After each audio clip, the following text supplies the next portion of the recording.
traveling to L.A. I mean, look, I am normally fighting on the set. Yeah, that's the real Paul one. Pierce Travel Police. But in this case, even I have to That was say. the best one ever. Right? That was great. The rest ones, yeah. I don't know. I mean, usually I'm like, whatever, it's the NBA. Yeah, rules. Why have rules? Who needs rules? We don't have rules here. Welcome to The Jump. I'm Rachel Nichols. Insider Zach Lowe has crossed the country to hang out with us all week. And Mr. Big Shot, Chauncey Billups, fresh off announcing the game last night. Just adding new skills to your set every day. I'm trying. There you go. David Beneman is going to stop by later. And I'm telling you guys, it's happened. Yep. Starting today, The Jump. It is an hour-long show from here on out. Wow. Go ahead. Wow. Get that bag of chips. Kick your feet back. Hang out with us. We're going to have some fun.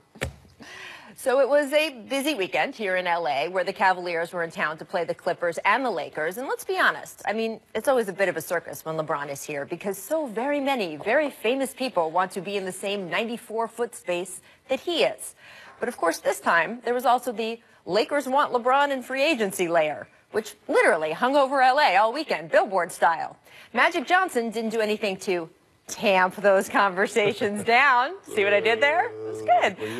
When last night he crossed the court to chat up LeBron's agent, Rich Paul, and LeBron's lifelong friend and business partner, Maverick Carter, tamp down. Get it? Okay.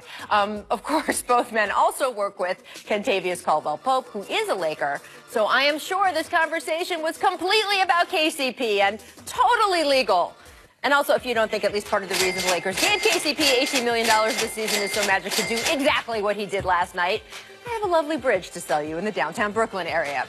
And then, of course, there was the game itself. Julius Randle was a flat-out beast, and Isaiah Thomas pretty much exactly the players that the Cavaliers had hoped he would be when they traded for him, but were never able to bring out. And afterward, there was all the expected chatter of how, if indeed this was an up-close audition for LeBron, the Lakers had acquitted themselves well. Which is a lovely thought, except it's also completely ridiculous, because it assumes that LeBron James, whose basketball IQ is off the charts, doesn't already know exactly who the Lakers are and every single facet of both the pitfalls and potential he'd find if he decided to come here this summer. Come on, guys. It also belies the only sure thing we absolutely know about LeBron's free agency, which, honestly, I'm so sick of saying this that producer Danny has now bought me a LeBron button. I can just push it, and they'll play an old clip, so should we give this, we'll give this a try. Anyone who claims they know what LeBron James is going to do in free agency is lying, because LeBron hasn't decided yet. LeBron hasn't decided yet. I'm just going to keep saying it, because really what this comes down to is how the Cavaliers will finish this season, whether LeBron thinks that he has a competitive team when he steps off the court for the final time. So when we talk about this past weekend and how he did and whether this will affect his free agency, it's not about the Lakers showing themselves to be a good option. It's that the Cavs, once again, didn't show they are a good one. There's no way a team that thinks it could win a title should at this time of year be losing back-to-back games to teams seeded 8th and 11th in the West. And I know the Cavs have a bunch of injuries, and LeBron's teams don't play well in March the way they do in April and May, and so on, and so on. And they still should not have lost both of those games because they were costly losses. They shoved Cleveland down to 4th in the East standings, which at the moment means a second-round date with Toronto, a series that BPI gives the Cavs just a 9% chance to win. And again, even LeBron does not know what he will do in July, but it is hard to see him opting to stay with a team that can't even get out of the second round. Now, the Cavs get a little breather tomorrow. They play the Suns, and they have the Bulls at the end of this road trip as well. But this weekend wasn't a great one for Cavs fans who hope LeBron will stay. And that has less to do with the guys in the white, gold, and purple uniforms, and more to do with the guys in the black and wine ones. Chauncey, I clearly think that seeding is going to have maybe even further reaching implications than just how they do in the playoffs. How important do you think the Cavs' playoff seeding is? I think it's important, but not as important as their health. Okay. Right? They have to be healthy. I think the thing that they're fighting right now is health, and I think the thing that they're also fighting is time. Right? You bring in 4 rotation players to the team that mean a lot, that they need, and they don't have the time necessary, the practice time, game time necessary to implement all their system. You know, their concepts and principles that they have. They came from 2 different teams, not just one. So those are a lot of different systems and schemes that you're trying to implement. Look, they're in danger now of having to win 3 straight road series just to make the finals, and that I don't care if you have LeBron or whatever. I mean, I care a little bit, but that's hard for any team. But right now, I bet Toronto and Boston are paying closer attention to the seedings than even Cleveland is, because they're both rooting against having to play LeBron in the second round and rooting for the other team to have to play them. And I think that they're paying the most attention. I mean, and last week LeBron did say, he said, quote, "It doesn't matter to me if I'm a 6 seed or a 3 seed or a 2 seed. He said, I'm trying to find the rest of the quote here. He said 8. Someone can help, Patrick can help me out. Basically, he said that he doesn't care which building he walks into. He's LeBron. That he's LeBron James. But I think that, there we go. Here's the quote. He goes, "Even I'm an 8 seed, if I come into your building for a game 1, it would be very challenging." And I think he's right.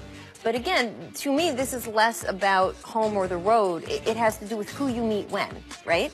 And in any year, LeBron James losing in the second round would be a very bitter pill to swallow if, in fact, they run into Toronto, who does seem to be the class of the conference this year. I think in a contract year, in a free agency decision year, the difference between running into the team that is, at least at the moment, most likely to beat you in the second round versus the conference finals is probably a pretty big deal, right? It is a big deal. I mean, if you're LeBron James, I mean, you're playing to not only get to the finals, but try to win, right? So we're literally sitting here talking about the second round and LeBron James losing in a year that is probably a season one of his best ever. So, yeah, those things make a difference, but I'm telling you right now, the playoffs are different. You know, they just are. You get a chance to scheme for one team for 10 straight days or 2 weeks. The playoffs are just different. And I can, to Zach's point, trust me, these other teams, the Bostons, they don't want to play LeBron James in a second-round series, no matter what the BPI says, 9%. I'm not buying that. Well, they don't want to play against him in the second-round series. That is interesting to me because, look, we all know, right, that takes into account a lot of factors that don't come in the playoffs. Not what kind of shape LeBron is going to be in mentally by then, not, you know, the shorter rotations, not all the things that come into play at that time of year. But 9% is really small. Oh. So if it was like, 70% versus 50%, 9% is like, I mean. Yeah, but if it doesn't take into account for all those things, then I don't care. It doesn't matter to you? I mean, LeBron trying really hard and playing 44 minutes a game with a fully healthy roster of shooters around him, it's a completely different beast. And we're all forgetting, like, Kevin Love is really good. Yeah. He's never been the best fit, but he's going to take minutes from a bunch of different players who are way worse than he is. He can pass, he can shoot, they'll stick him at center when they can, and they'll try him with Larry Nance. It's a big deal that they're going to get him, hopefully, back healthy. I think it's a huge deal, and the fact that he's been missing for this time, Chauncey, as you say, that when these rotation players are trying to adjust, they're going to have to adjust all over again when he comes back at the end of March. I just don't know if it's enough of a thing that you can account for all these losses to some pretty bad teams. And then again, where it comes into account, where you're home on the road, I was sitting courtside for you guys in, what was it, against the Spurs, 2005? Yeah. You would have won that game 7, right? If it was in Detroit, sure. I mean, I know they felt that way. I know they felt that way. Absolutely. We felt we should have won this one on the road, but this is what we learned. We beat the Lakers, obviously, in 2004. We didn't have home court advantage, but we came and took it away from them. This team was too good. We couldn't take it away from them. But after this series, losing Game 7 in San Antonio, we said, okay, our goal next year is to be the #1 seed in the NBA. Because if that game is at home, Game 7, then we win that going away. Right. Well, obviously, the Rockets have had their similar feeling. We'll discuss that a little bit later in the show, too. It's interesting. We will also get to the Lakers side of the equation in a little. It's an hour-long show. We have so much time. This is going to be so great. But first, it is time for... It's a make or miss lead. It's a make or miss. It's a make or miss. It's a make or miss lead. It's a make or miss lead. Hey, it's the only way we're seeing Kawhi right now. Make footwork, watch Nikola Jokic spin like a ballerina, and eventually find Jamal Murray for the bucket. I would have fell in the, like, Indian style. I've been so dizzy on that play. No travel. No travel. Exactly. Good footwork. See, there you go. Fundamentally sound. Miss, respect. LeBron getting fancy last night. First, this no look to Zizic, right? For the dunk, the little pose afterward. Listen, he fooled me on that play. I was sitting courtside. And there you go. And then through Lonzo's legs to Jeff Green. That's nice. Chauncey, we're up close. For which of these do you like better? This one right here. Yeah? Absolutely. Because it was just... I mean, I was calling the game and he fooled me. I thought he was throwing it out for the 3-ball. That was kind of risky, too, because Jokic doesn't play that much. So the fact that he knew where to be and sort of what to do, I mean, easily he could have fooled the kid as well. What was the final score of this game? Wow. Yeah. Wow, Zach Lowe, Meg tanking. Donovan Mitchell hit this up and under the little circus shot. The Jazz beat the Pelicans yesterday. They've now won 18 of their last 20. That's that Kyrie English right there. They're going to make the playoffs, Zach? Right now, all the fancy computer systems have them like 80, 90%. They have a lot of home games and easy-ish schedule. They're playing well, and Mitchell was a Is this that monster. BPI system we talking about? No, it's better than BPI. Better than BPI. Man, I was about to say, come on, man. None of that. Miss Elevation, closing seconds of Brooklyn last night. Why? Moscow. Why? Oh, poor T-Mo. Now we got to do this to the guy? Do you just stop trying to dunk? Cash the checks, T-Mo. Cash the checks and don't watch it. Right? Don't watch it. You saw what Brooklyn Is that the new Bell McGee? Oh. Not going so well for him. Come on, T-Mo. This poor guy. No! Oh! Make handles, Warriors, Wolves. Watch Jamal Crawford toy with Nick Young. Did he, Bob? Does what he does, hit that mid-range J. Timeless. Right? That's fine wine right there. Jamal, this is 18th year in the league, right? Who is older, you or Jamal? I think Jamal. And yet he's still playing. I think everybody's older than me. No, really, I'm definitely older than Jamal. He looks exactly the same He as does he look did 10 exactly years ago. like he did. Baby face.